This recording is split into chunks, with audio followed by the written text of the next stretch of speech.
قل ان کان آباؤکم وابناؤکم واخوانکم وازواجکم وعشیرتکم واموال اقترفتموها وتجارۃ تخشون کسادها ومساکن ترضونها احب الیکم من اللہ ورسولہ وجہاد فی سبیلہ فتربصوا حتی یأتی اللہ بامرہ۔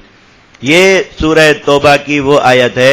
ایک یہ آیت ہے، ایک آگے انفروا خفافا وثقالا دوسری آیت آ رہی ہے، جس کے بارے میں حضرات صحابہ کرام یہ فرماتے تھے کہ یہ قاسمۃ الظہر ہے، کمر توڑ آیات،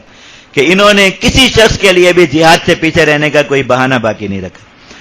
آپ یہ آیت کو اول سے آخر تک پڑھ لیجئے، اور پھر اس کے بعد یعنی میں پورے یقین کے ساتھ آپ کو ایک بات دعوے کے ساتھ کہتا ہوں کہ کتنی عقل لڑائیں کہ کوئی ایسا بہانہ سوچیں جہاد چھوڑنے کا جو ان بہانوں سے باہر ہو،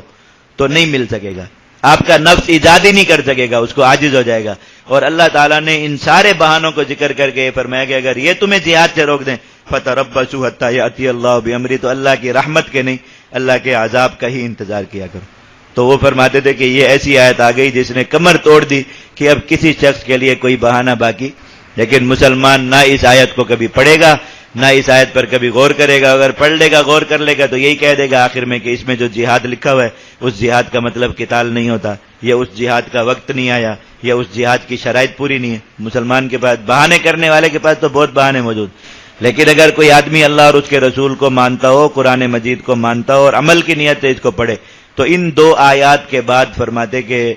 کسی شخص کے پاس بھی جہاد سے پیچھے رہنے کی کوئی، اور صحابہ کرام کے ایسے عبرتناک واقعات، یہ انفروا خفافا وثقالا والی آیت آئے گی، ایک دو واقعات آپ کو سناؤں گا۔ ایسے عبرتناک واقعات حضرات محدثین اور مفسرین کرام نے لکھے کہ انسان چکرا کے رہ جاتا ہے کہ حضرات صحابہ کرام قرآن مجید کو کس طرح سمجھتے تھے۔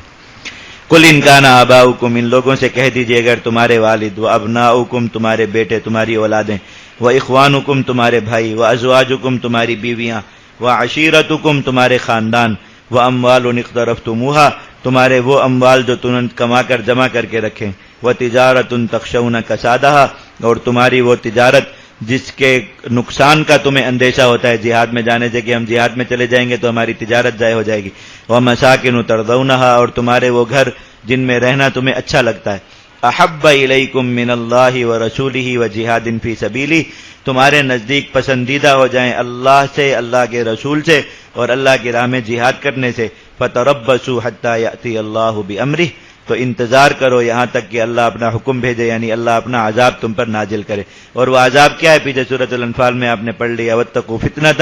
لا تصیبن الذین ظلموا منکم خاصہ، وہ ذلت اور پستی کا عذاب جو ہر نیک و بد پر برابر آئے گا۔ واللہ لا یہدی القوم الفاسقین، اللہ تعالیٰ فاسق لوگوں کو ہدایت نہیں دیتے۔